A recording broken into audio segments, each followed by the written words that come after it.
Howdy, this is Phil Ryder and I'm back with another restoration video. Today I finally got finished with the upgrades to my bandsaw, the fence, and a couple other things. That video should have already came out. Go check it out on my channel if you haven't seen it. So now I'm actually in a place in this shop where I can start building stuff. And the first thing that I want to build is another workbench.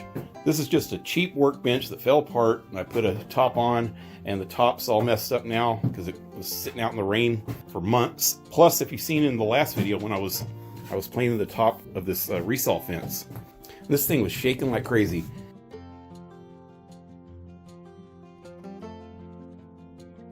It is almost impossible to do any kind of hand tool woodworking on this bench. So I need an actual bench made sturdy and heavy and with a real vise on it. This is an old, that's upside down. Let me turn it around. Record, I think that's what they call it. It's a 52.5 and it's made in England.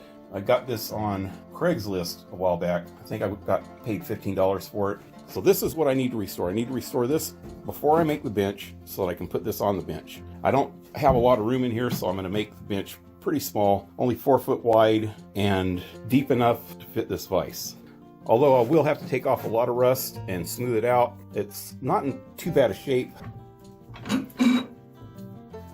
So if I hold it down right here, the screw works fine.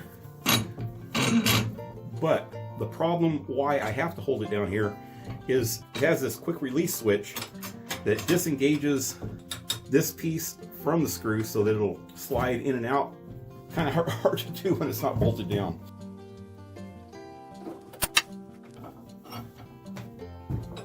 If I keep this bench straight, there we go. Bench is going to fall apart before I even get the other one built. Okay. Anyway, enough of that. The reason why I was having to hold this down in the first place is because of the spring back up in here. Spring is not tight at all. What I'm going to have to do is rotate this whole piece right here around at least 1/2 turn, if not a full turn, maybe even a turn and a half, so that there will be enough tension on this that it will keep this down. It's only supposed to come up when you hit the switch. Well, this part pulls this whole mechanism up, and this mechanism is the nut for the screw. When that goes down, it's bolted down. When it comes up, it releases it. That's what the quick release is for.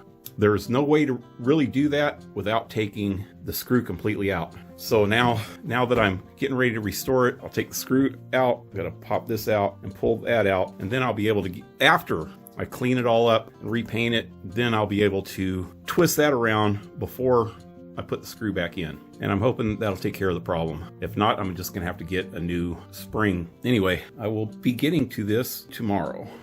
Tomorrow for sure. So I'll have to apologize ahead of time for this. I must have been spacing or something and forgot to change the camera angle through most of the disassembly, so it's kind of hard to see exactly what I'm doing.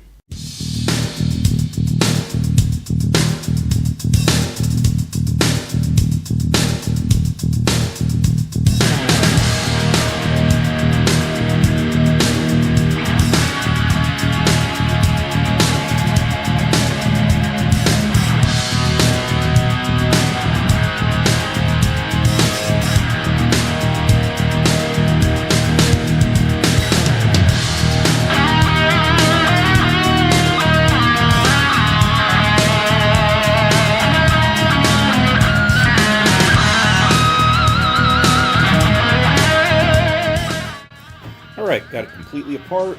If I don't count this pin here and 2 bolts here and 1 bolt on this, there's 9 other parts. So I just need to clean them up now and then paint that part and this part and then put it back together.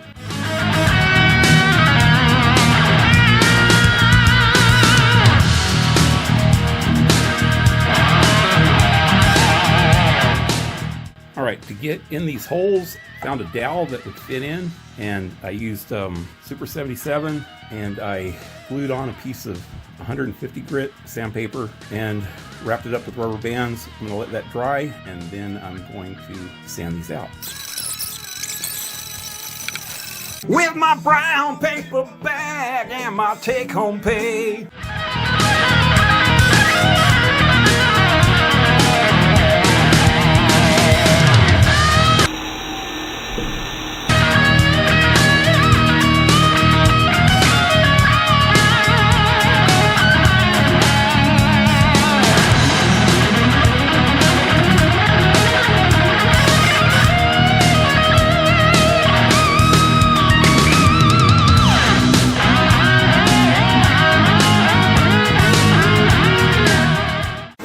Be a rock and not to roll.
So I got some paint in these holes, and I'm going to grind it out.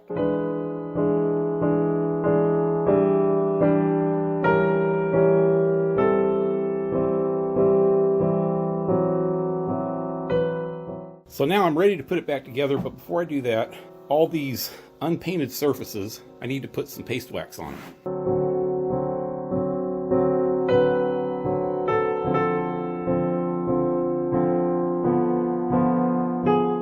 Now it's time to put it all back together.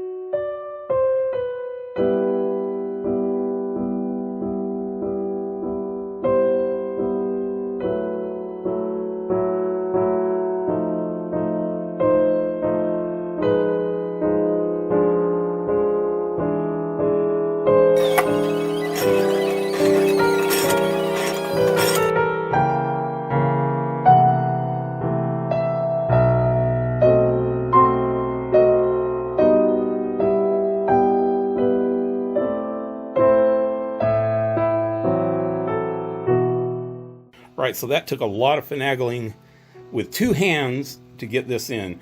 I needed 3 or 4 hands to do it, but I finally got it. And then this end piece, I couldn't keep these centered on these rods. If I had 3 hands, I could have did it, but that's why I finally broke out the clamps and realized that that's going to do it, and got the screw in. And it is really tight now because after I took the clamps off, this wedges against that now. All right, so that's it for this video. Keep an eye out for part 2 when I make the bench and put this on it. Here's a good look at it.